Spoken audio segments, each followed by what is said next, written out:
With the booster, it runs about 5% ABV. Without the booster, which comes with our normal kits come without a booster, it's going to be about 3.5, 3.7. The SRM means standard reference method. This is how beer color is measured by brewers. This sets at 2, which is very, very light. It's one of the lightest beers in brewing. It sits at about 27 IBUs, which is international bitterness units. The international bitterness units kind of tell you how bitter a beer is. At 27 IBUs, it's not quite as bitter as a wheat beer, but it is going to be a little more bitter than your typical standard American lager. Similar beers that you would be familiar with would probably be Pilsner or Quell, which is actually the original Pilsner. Sam Adams makes one called Noble Pils, which is really good. New Belgium's Blue Paddle. Gordon Biersch makes one, Czech Pilsner. And these Czech Pilsners typically use Saaz hops, which are kind of spicy, and they're also known for their really light and dry finish. They also use a very soft water, and we'll get into water here in a little bit. Okay, so this that I'm going to be brewing today is going to be our standard refill. And the standard refill comes with the Czech Pilsner. It also comes with 2 of these little bags of booster. And a no-rinse cleanser. And again, the boosters don't come with the kits, with the refills when you purchase a full kit with the refill included. They only come when purchased from us on our website. These, as opposed to the standard, the deluxe refills, instead of booster, they come with a pale or robust or smooth LME depending on the beer. And that's liquid malt extract. We'll get to that in a moment. Okay, if I want to talk about what a Pilsner, the origin of a Pilsner, it is a type of lager. A lot of people will ask what's the difference between a Pilsner and a lager. Well, a Pilsner is a lager. It's just a type of lager that was originated in the city of Pilsen in the former Czechoslovakia, now known as Czech Republic. First produced in 1842 and is still produced to this day by Pilsner or Quell, which was the original, as I said, the original Pilsner. They use a soft water profile and local Saaz noble hops. All right, well, let's get this thing brewing. First thing we're going to do is, I'm going to do is get the can in the hot water.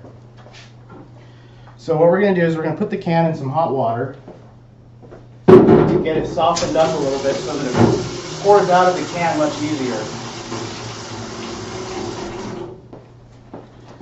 First things first, let's get this yeast from under the lid. And I actually want to kind of demonstrate that here on this camera. A lot of people have problems with these lids. We want to keep that yeast secure underneath the lid, so they're pretty tight on there. I use a can opener and I just crack it like that. And it pops right off. Very easy. Another question we have is, how do I open the can? I can't get my can opener on there because, as you see, there's a big lip there. Well, easy enough, open it from the bottom. Okay, so let's get this thing softened up.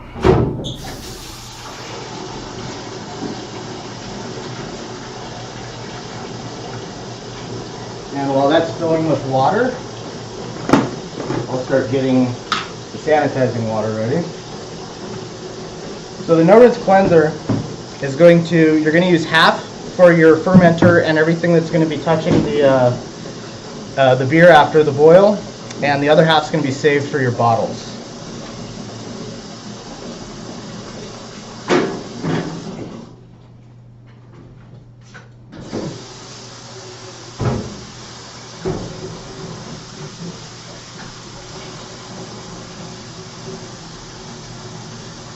Alright, I'm going to fill this up to the #1 mark on the back, which I'll show you on the other camera in a second in case you can't see it on this one.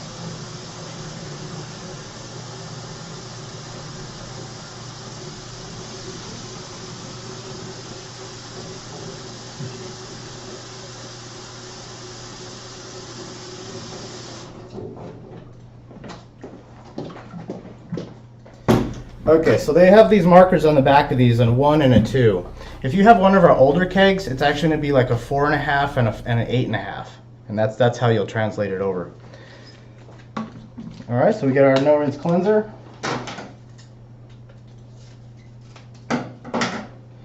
And it doesn't have to be exact, just, you know, your best judgment what half is.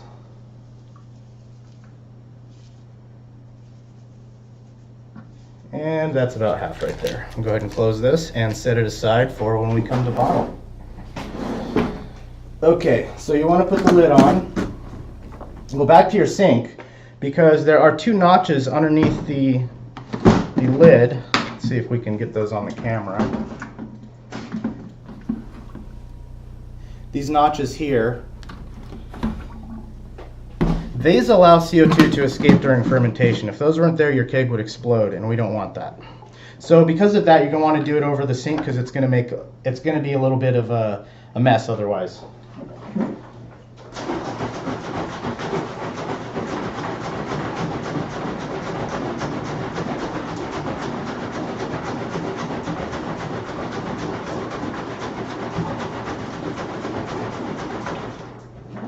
A good shake for about 10-15 seconds will work.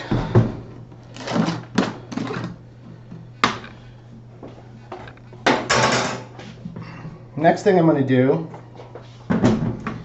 is pour water out through the spigot to get the spigot sanitized. And you're using a bowl to put your utensils in to sanitize. You can go ahead and dump the rest of that out.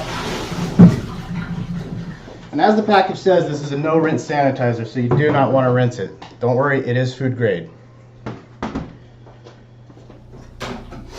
And in addition to the bowl and other tools, you're going to need a can opener. You're going to need a spoon and maybe some scissors.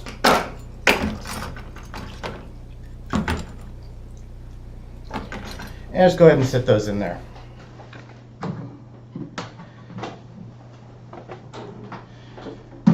Okay, next thing we're going to do is add water to our pot and start brewing.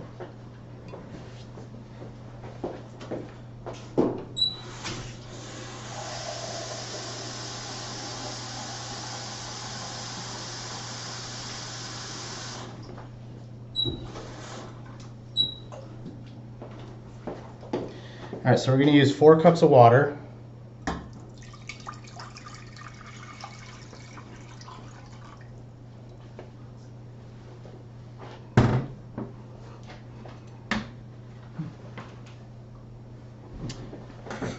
Yeah, that's right, Rick. We did have old instructions doing it in the LBK. That works too. I like to use the bowl just because it's handy, and I can let the LBK kind of sit and dry a little bit. Thanks, Rick. We'll put some oil on that faucet for you as soon as we can. Okay, let's get the heat going on here. And we're going to want to bring that to a boil.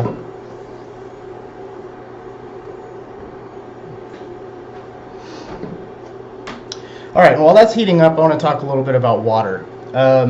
We use filtered water here at Mr.Beer. It's reverse osmosis. You can use filtered water, spring water. Those are always the best.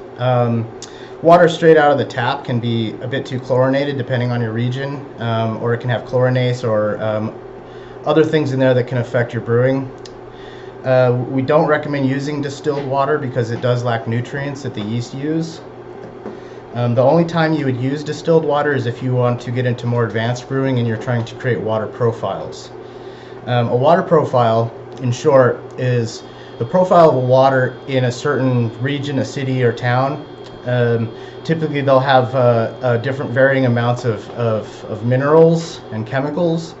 For example, the water used for Pilsner that we're brewing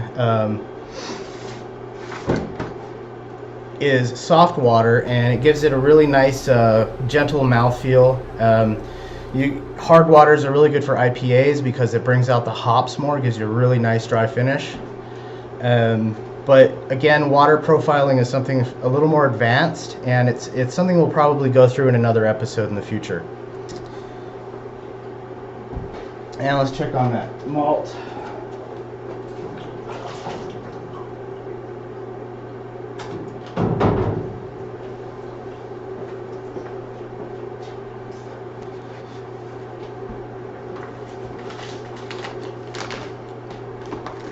Okay, one thing that I should have done is get this booster started first. The booster likes to be in the cool water best because in the hot it kind of gums up quite a bit.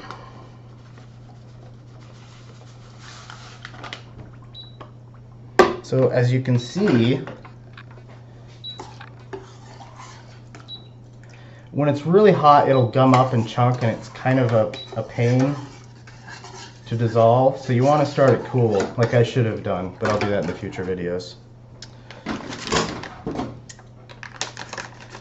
And we used to have larger bags of booster, but we chose to go to these smaller ones because people don't like using the whole bag sometimes. And we've been formulating some recipes that use just one bag.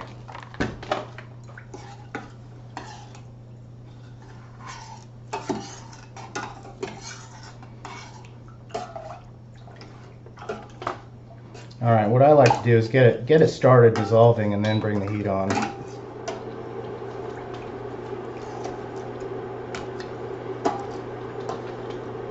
If you have it too hot, what's going to happen is the booster is going to stick to the bottom of the pan and clumps up, and it's just a pain to get off.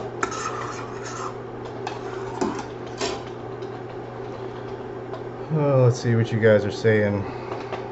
The ABV I'm going to get with this beer, Lewis, like I was saying, with the boosters it's going to be about 5%. If you choose not to use the boosters, it's going to be about 3.7.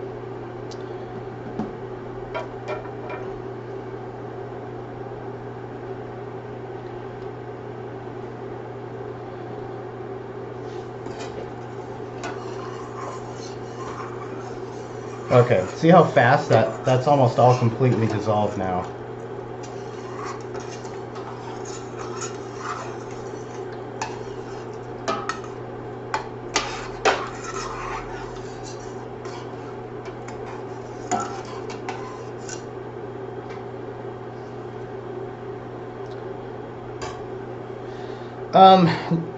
Lewis, no, you don't necessarily need to keep mixing until the clumps go away, just until it's mostly dissolved. But it's pretty much going to be completely dissolved by the time it comes to a boil.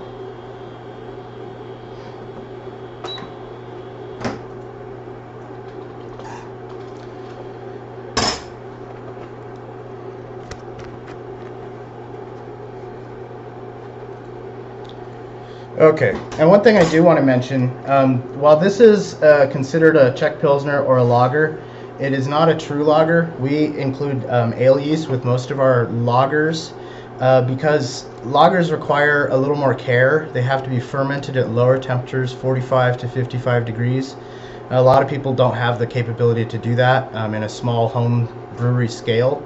But with that said, you could always pick up a lager yeast and brew this as a true lager. We do have a couple lager yeasts on our website. I would recommend the Saf Lager, I think it's 3440, it's the German one, not the S23.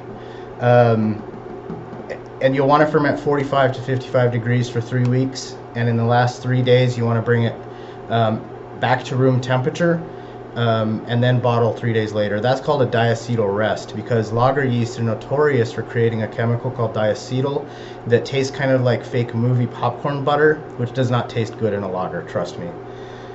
So diacetyl rest will remove the diacetyl from the beer so that it's got a nice crisp, clean finish.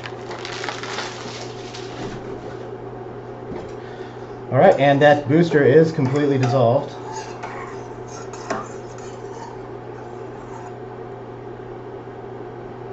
And we are almost at a boil.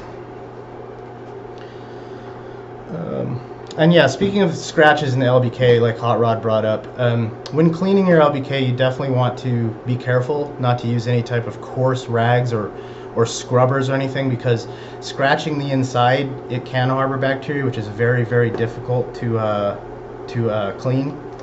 And if that happens, you typically just have to replace your fermenter. So be very careful cleaning your fermenter.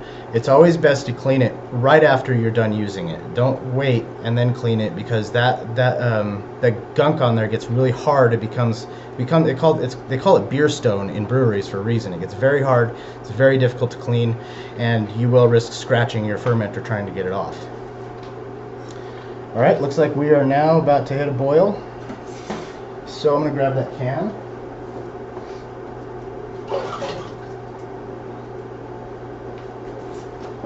And another thing I want to mention, it may be a good idea to take the label off the cans, because when you are opening them, and I'll actually show you right now.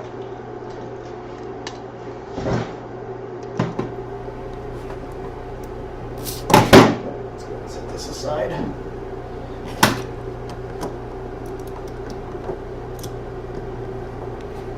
When you're opening them, it can kind of be a pain with the can opener scraping the label and getting into your beer. It doesn't look like it's doing it too much with this one.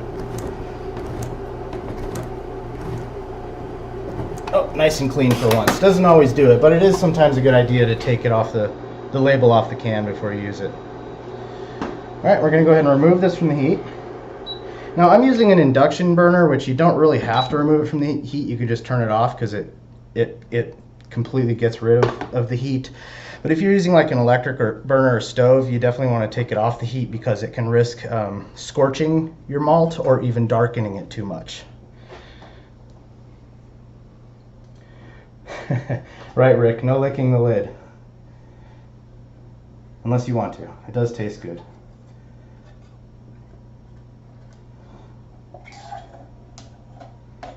Alright, and because I put it in that hot water for a little bit, it softened up and it falls right out of the can.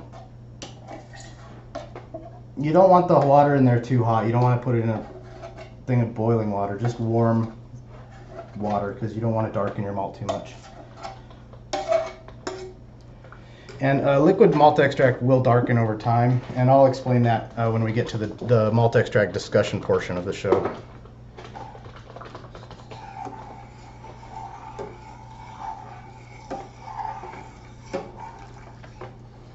Alright, I'm going to let that dissolve for a minute and add some water to my keg. Now, it's always best to use cold refrigerated water, because when you're adding the hot wort to the keg, you don't ever want to add the hot wort directly into the keg, for one, because it'll melt it. So you want to add cold refrigerated water to the keg, then you add your wort, then you top it off with more cold refrigerated water. The reason for this is because you want the yeast you want to pitch your yeast at the correct temperature, which is about 65 to 70, which is ideal. If you pitch it too warm, you can have problems later with chemicals like acetaldehyde, which gives that green apple flavor. Think of it as the yeast kind of sweating when it gets too hot. That sweat is acetaldehyde. So you want to pitch cool, ferment cool, and maintain steady cool temperatures. Always stay at the low end of whatever the manufacturer recommendation for a temperature scale is. Alright, we've got the water in there.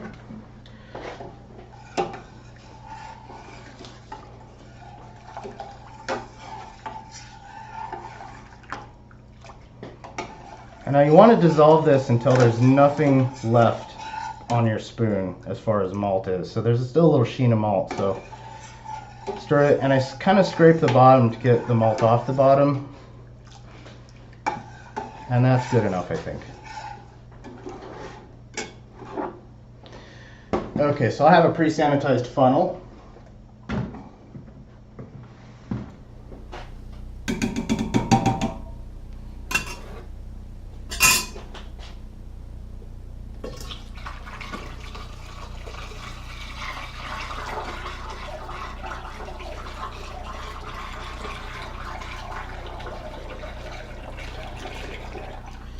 Okay, we got the wort in there. Now we're going to top it off with some more cold refrigerated water. And we'll top it off to the number 2 marker. Again, if you have one of our older kegs, it'll be the 8.5 liter marker.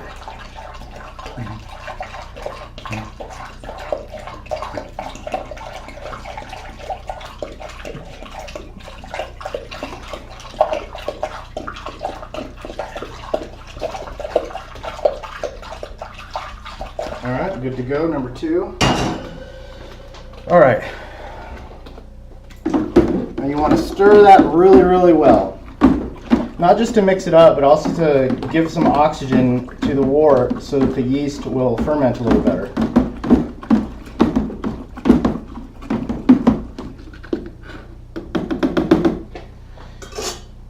All right, you add your yeast, a little gold packet that you'll find under the lid. Use a sanitized set of scissors for doing this. Everything that's going to touch your yeast or your beer after the boil must be sanitized.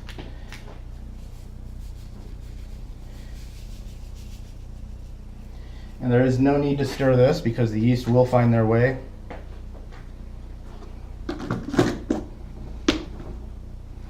And then you just set it and ferment for 3 weeks. And we will have a bottling portion of this beer in 3 weeks, and we'll do a show on that too. All right, and that concludes the brewing. So we will get to some talking and some discussion. Okay, so malt extract. How is it made? So there's a few different types of malt extract. As you've seen, we have our HME, which is hopped malt extract. So this is malt extract that already has the hops in it. You don't have to do any kind of 60-minute hop boil. You don't have to do any kind of hour-long mashing with grains or anything like that. We do all that work for you at Cooper's Brewery in Australia. If you don't know, they own Mr.Beer, and they make all of our malt extracts. They're a world leader in malt extracts. They make the best in the world. They have patented processes for this. They do spray-dried malts, such as the dry Brewmax malt extracts we have. These are a spray-dried dry malt. These have less water than liquid malt extract. This is unhopped liquid malt extract. This has about 20% water content, and some people like the liquid malt extract because it's a little bit easier to use, dissolves easier, whereas the dry extract will clump up a bit, and it's kind of a pain to get it to dissolve. But the dry malt extract does have a little longer shelf life, and it doesn't darken over time as much as the liquid malt extract due to the water content. So some people prefer one over the other. For us, we like to do the hopped malt extract liquid just because it's really easy to package and use for our customers. Let's see. So one thing about malt extract, especially liquid malt extracts, is it's important, especially if you're doing a light beer and you want to have that light color, that the extract is fresh. If it's past date, it will darken over time. So if you're making a pale ale and it's like a year past date, it might be more like an amber ale. Lewis, you can boil the LME and add hops, yes. In fact, when you're boiling a hop, when you're doing a hop schedule, a hop boil, you need to have some extract in there to help the hop oils latch onto the sugars so that they isomerize and add bitterness and flavor properly. You don't want to use you don't want to boil HME though. Hopped malt extract that already has bittering hops, do not boil it. Instead, if you want to add extra bittering hops, add one of the LMEs, and do a 30-minute, hour-long boil, however much bitterness you want. And you can boil that way, but you don't want to boil HME. And also, if you're doing extract batches, which we'll get into later, we'll do batches that are just unhopped malt extract, so you have to do an hour-long boil.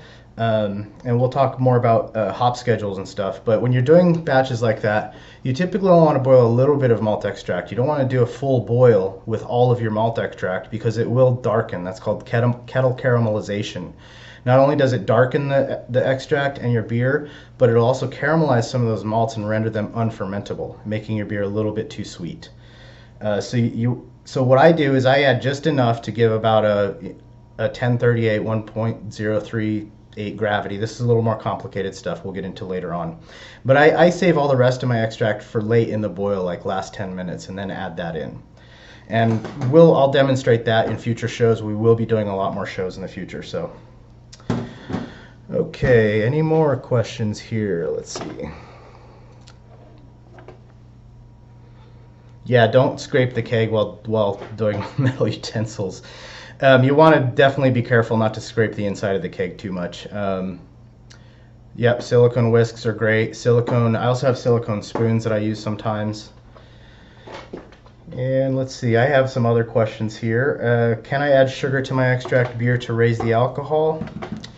You can, but I want to define sugar right now as when we're not talking about cane sugar, because you don't really want to use cane sugar in your beer.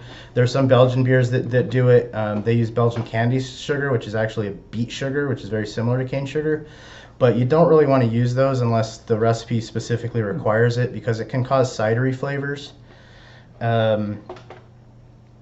So you really want to stick with, if you're doing like a light beer and you want to raise your ABV without compromising the flavor or the color, dextrose is a really good a choice. Our boosters is a really excellent choice, which is made from corn syrup solids. But to raise your alcohol, the best way to do it is with barley extract, hopped malt extract or unhopped malt extract, like adding the pale or robust or smooth LMEs. Because beer is made from barley, it's not made from sugarcane. Where can you get cool pins like mine? Well, some of them you have to earn. The BJCP judge one you have to earn. The others you can get if you're a member of the American Homebrewers Association, or you can just purchase the other ones online. Can I boil HME? I already answered that one. Why is my extract darker than it's supposed to be? Again, that's due to it probably being older than past date possibly. It will darken over time. Good tips I should know when brewing with extract. Again, always just temperatures are very, very critical. Isn't there a proper way to install the spigot? Tasman YX asks. There is. You can refer to our instructions, the Mr. Beer instructions on installing the spigot. I guess I could do a demonstration of that right now. You can grab me actually, I don't have one of those spigots in here. I'll do that tomorrow's show. I'll do a spigot installation. Okay, my DME was seriously a brick, and it wasn't all dissolved when I pitched my yeast. Should I toss the batch? Not necessarily. It might just be a little bit more difficult to dissolve. Okay. And if you guys have any more questions, just keep them coming. Or if you want to, talk or discuss anything, I'm here for you for the next 30 minutes or so.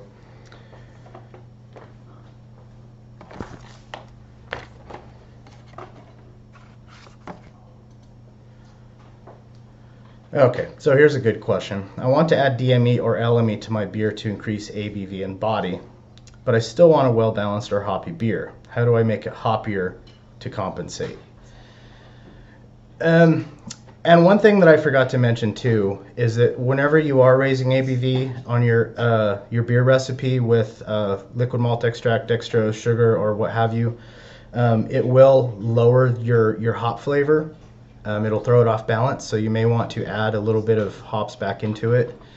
And we'll get into a hop scheduling and stuff like that later. In Tasman YX, what is so great about the Mr. Beer extract? Well, like I said, we take a lot of work and put it into that can, so you don't have to. Typically with all grain brewing, it's a 5 to 8 hour brew day. It takes a lot of work, a lot of equipment. Now grains are going to be cheaper, granted, but the startup cost and the labor is a bit more. With our kits, as you've seen, I made that beer in like 15-20 minutes. So you can't do that with an all grain batch. You can't do that with even extract or partial mash, because they still require an hour-long boil or some type of 30-minute steep. Yeah, as Rick Beer says, ease of use, good quality, most are very good, the crafts are excellent. And you guys should know too, if you don't already, we did bring back the Winter Dark that you guys loved so much. Okay, Hooked on Phonics, love the name. There are a bunch of different kinds of LME. How do I pick the right one for my beer? That's a good question. It depends on what you're making. And that's the cool thing about LME too, is this Pilsner I made, I could turn this into a red ale pretty quick by just adding a robust LME to it. That'll add a little bit of color, it'll kind of redden it up, and it'll give a little faint roasted hints in it that red ales are known for. If you were to do, say, the Oktoberfest we have, which is a little bit darker, and add the robust, it would become more like a brown ale. We have another LME called Golden. That's our wheat beer, or wheat LME, and you can use that in any of our cans. And what it'll do is it'll add head retention and stability, and it'll also add a nice kind of silky mouthfeel, and maybe a little bit of haze too. So if it's hazy when you're using wheat, don't worry about it because it's supposed to be. Does it taste just as good as all grain? It can. It absolutely can. And even though we put all this stuff in the can already for you, that doesn't really take a lot. You still have a lot of creative control. You can add different types of hops. You can add your own specialty yeast. You can add, we have recipes on our website that have 2 or even 3 cans in one batch. You're making 10% alcohol. Our lock, stock, and barrel bourbon barrel-aged stout is just as good, if not better, than many of the $20, $30 bottles of barrel-aged stouts I've had from the store. So it absolutely can be better than or just as good as all grain, easily. And I've seen Mr.Beer beers win awards before. Yep, LME is liquid malt extract. And there's also UME. And UME is another term people use. That just means unhopped malt extract. So that can be liquid or dry. It's just a generic term. All of our cans are HME. Can I enter a Mr.Beer recipe in a beer competition? Absolutely. You can enter it. When you're entering beer competitions, it's really best to try to stay stylistically correct with what you're doing. Don't try to do some mad scientist beer. If you do, you're going to have to enter it in a specialty category, which the judges may or may not like. It's always best to try to do something a little bit stylistically correct.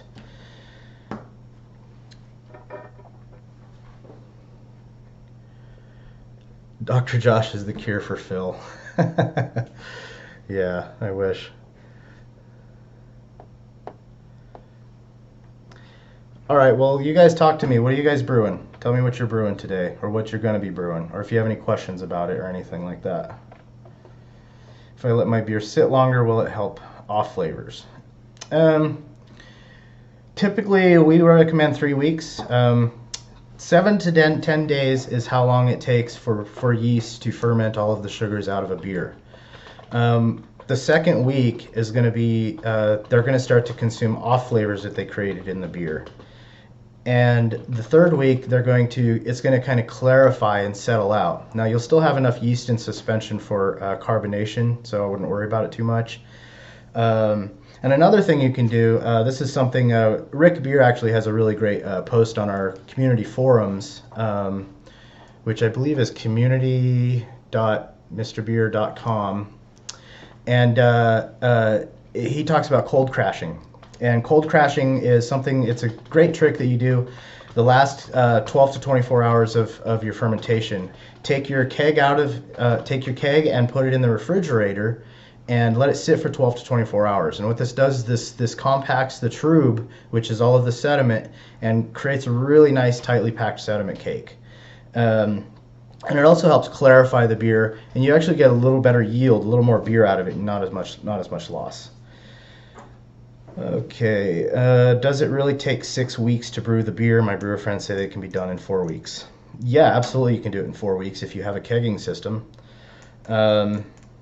And some beers, when you start doing all grain, you can brew in 7 to 10 days and then do a secondary for a few days and then be done. But that's because you're taking it off the trub, putting in secondary.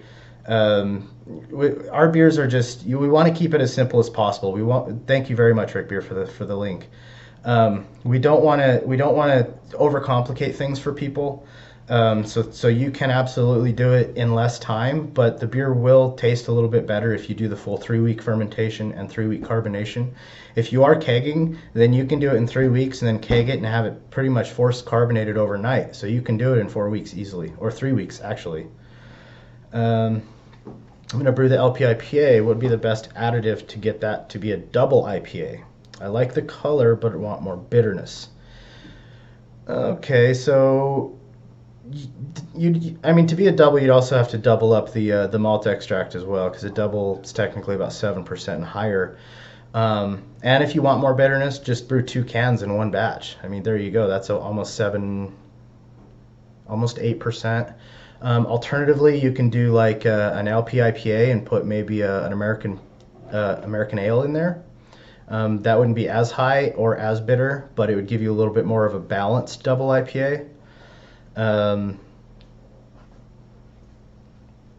And yeah, as Hot Rod says, rushing never helps. Time is your friend. Absolutely. But back to the double IPA. If you go on our website and look at our recipes, you can see how a lot of our recipes are put together. And there's honestly really no wrong way to make a recipe. Just, if you like, you want to do double IPA, do 2 different cans of different things and add a bunch of hops, or do a hop boil with a pail with your own hops, and then, add the LP IPA later. There's a lot of different ways you can do it. And if anybody needs any help with that, I'm always available to help you out. What would be my next step? Oh, let's go back up the chat here a little bit. I don't want to skip anybody. Rick Beer needs royalties. Yeah, we'll see, Rick. We'll see. Can I make saisons or fruity beers with Mr. Beer? Absolutely. It just depends on the yeast. We do have one yeast available for saisons on our website called Bell Saison from Danstar, and it makes pretty decent saisons. There are also some great liquid yeasts you can use from Imperial, White Labs, etc. that make saisons. Fruity beers, absolutely. We have a whole line of canned fruit on our website. You can also use fresh fruit, but using fresh fruit, you definitely want to pasteurize it to prevent any kind of bacterial infections or anything like that, or any wild yeast that may compete for the sugars. Yeah, we have a whole bunch of fruity beers on our website, and you can always substitute any fruit in those recipes with another fruit if you'd like.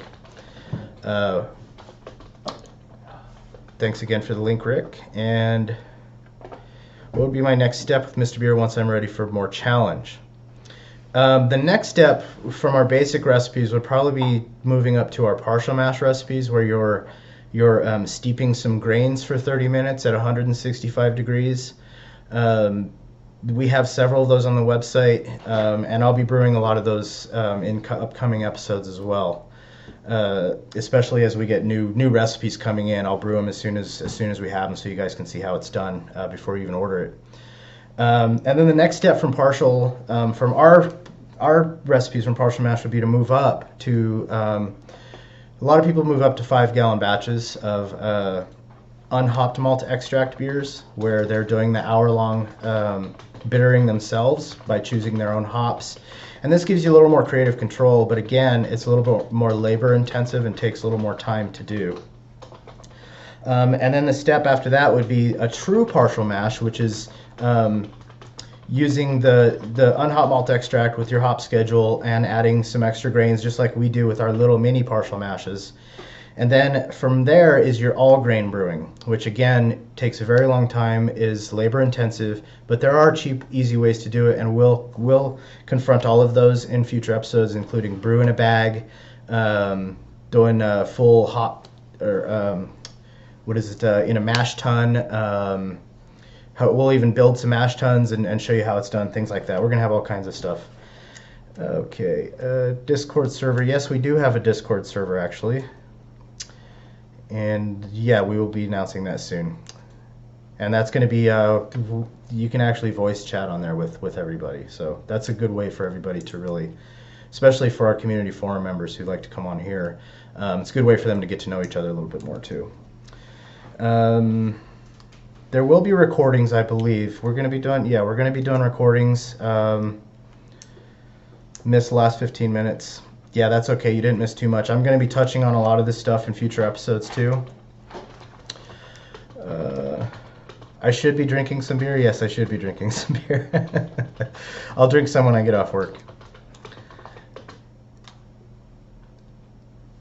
Okay, so yeah, so in an all grain brewing, so it's like an hour-long mash, and then you have your hour-long sparge if you're going to be doing fly sparging or batch sparging or no sparge at all. There's a lot of different ways to do it.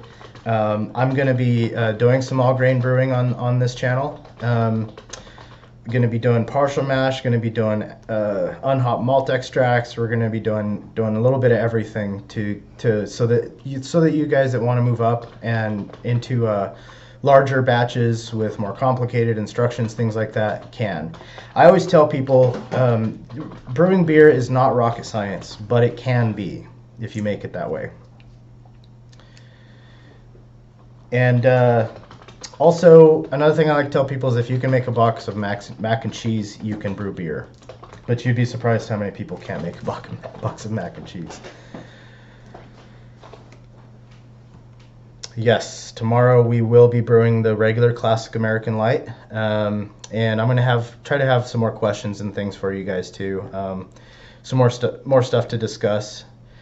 Next step after this, so after the brewing, well, we're gonna let it sit for 3 weeks, and then we're going to go ahead and bottle it, and we're gonna be doing that. What would be the date on that? 22nd? Yeah, the 22nd. We're gonna go ahead and bottle it. And that'll be our first show talking about bottling, so I'll talk a lot more about that then. Yeah, I don't think dry hopping with mac and cheese would taste that great. Hydrometer readings, that's a good thing to bring up, as a hydrometer. Do you want to grab my hydrometer out of there for me? In the square thing? Yes.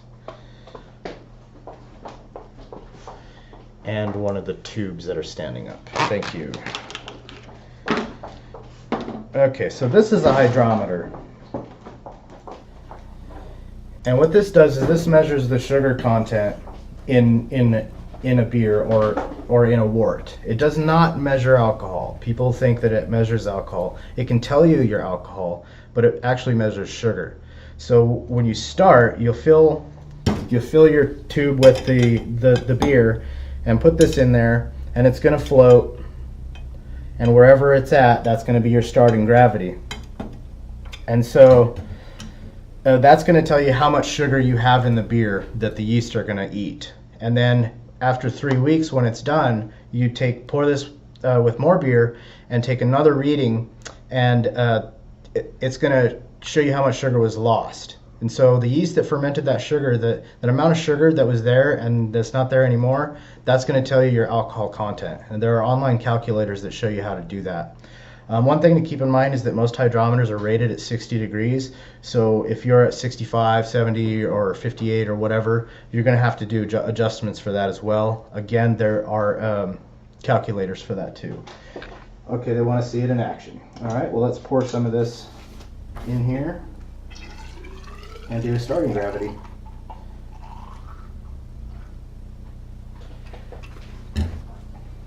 All right, so kind of want to let the bubbles go away, and I always give it a little spin to get all the bubbles off of inside there, because that can throw your gravity off. And so right where the level of the fluid is, can you see that, Rick? I'll just bring it up to this camera. There we go, that's even better. All right, so you can see where the level of the fluid is. So we're sitting at about 1.042 or 43 or so, which is about right. I mean, again, you're gonna have to take temperature and make adjustments depending on the temperature for your 60-degree rated hydrometer. And then as the beer ferments, this is going to go down, and so you're going to finish typically around 1.010 or so, or 12, 15, whatever beer you're doing. And that difference between where you were and where you are, that's going to tell you what your alcohol content is. And a little explanation, the 1.000, that's the gravity of water, of distilled water. Some wines, or even some saisons, really dry saisons, go all the way down to 0.998 or so. So yeah, there you go. That's the hydrometer in action. All right, where do you take the reading from on the hydrometer? You want to take it. Okay, so sometimes, and you may be able to see it here now that the bubbles are gone, you'll see that where the hydrometer, the liquid kind of goes up on the hydrometer. You want to do just below that. It's called the meniscus, and you want to make your measurement right there.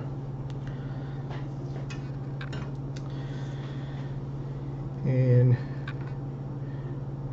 yes, the density of liquid is less when sugar is converted into alcohol. It's also less when it's heated up. So that's why you need to do hydrometer temperature corrections if you're not at 60 degrees. Damn, Rick.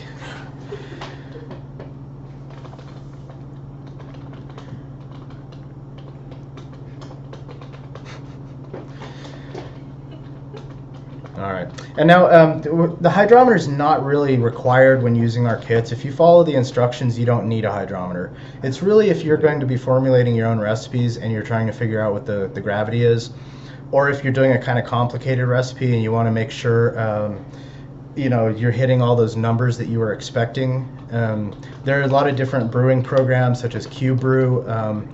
Well, there used to be a lot, now it's down to just a couple, but there's QBrew and Beersmith. Beersmith's really great. And these can kind of tell you those numbers, and the hydrometer is a good way to show you how to do it. Another tool in the toolbox, can you grab that little square box there for me, Matt? Yeah. Thank you, sir. Another tool in the brewer's toolbox, similar to a hydrometer and does basically the same thing as a refractometer. This is a refractometer. And I know it looks kind of like a telescope, and it's used kind of like one too.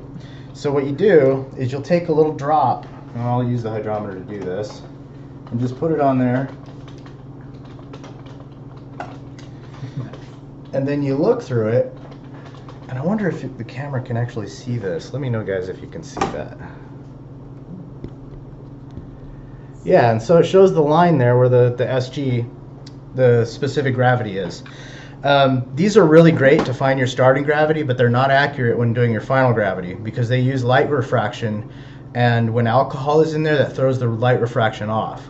With that said, there are online calculators that can show you how to do corrections for that.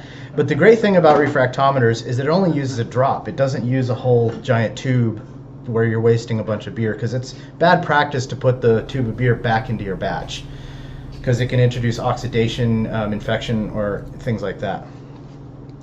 Who's Matt? Matt is our graphic designer. He creates all of our pictures and such on our website, and he's helping us with the camera work and everything.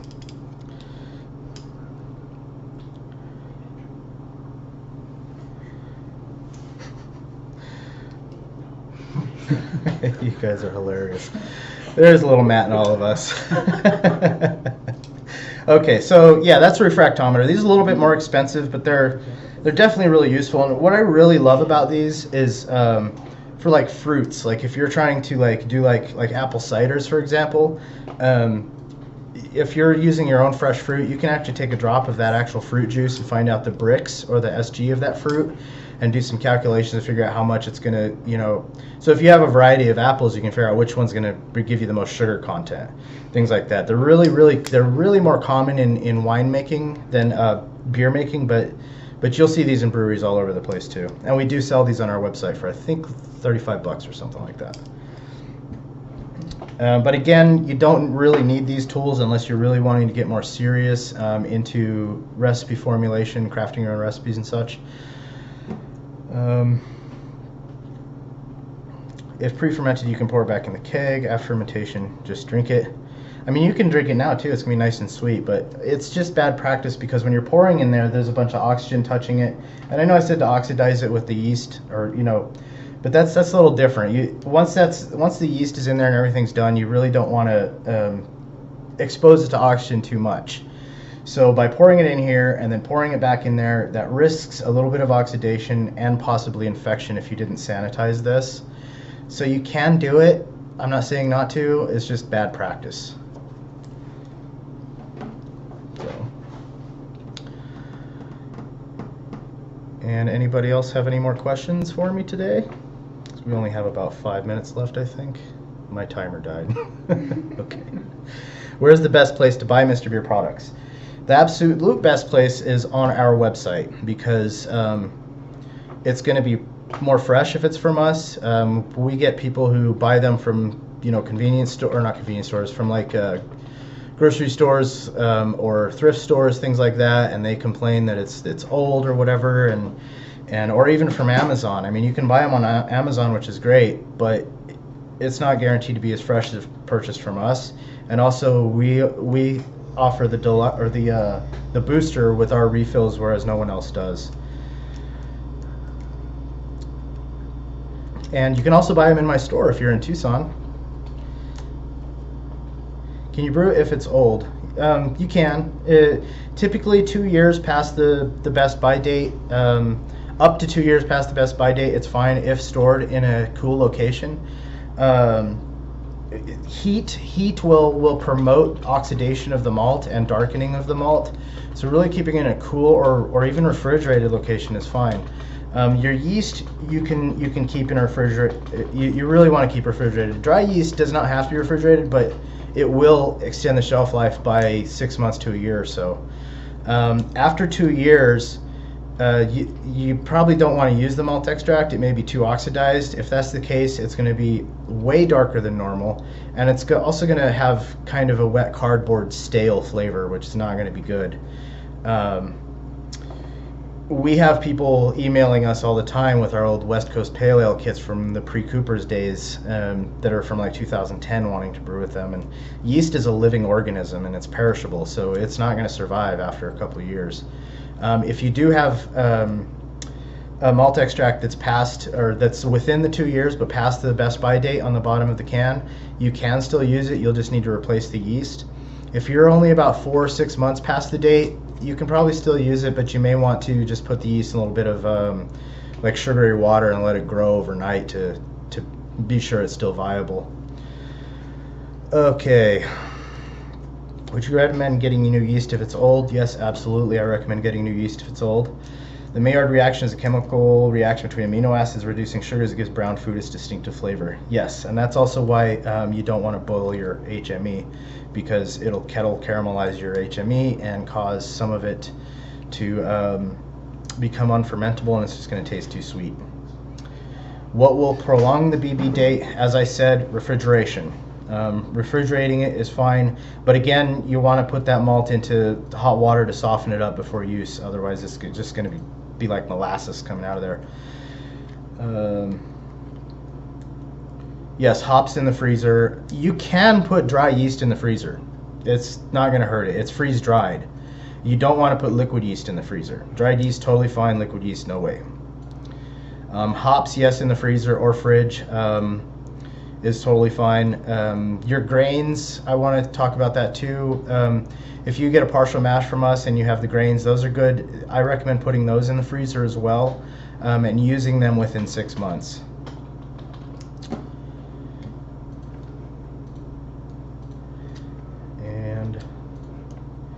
And I think that's pretty much it. Why not LME in the freezer? I mean, you can, but I just don't really see any reason to. You just need to keep it cool. You don't need to keep it frozen. But I'm sure it would. I mean, it would still stay for a while. I've never actually tried it. I always just put it in the refrigerator.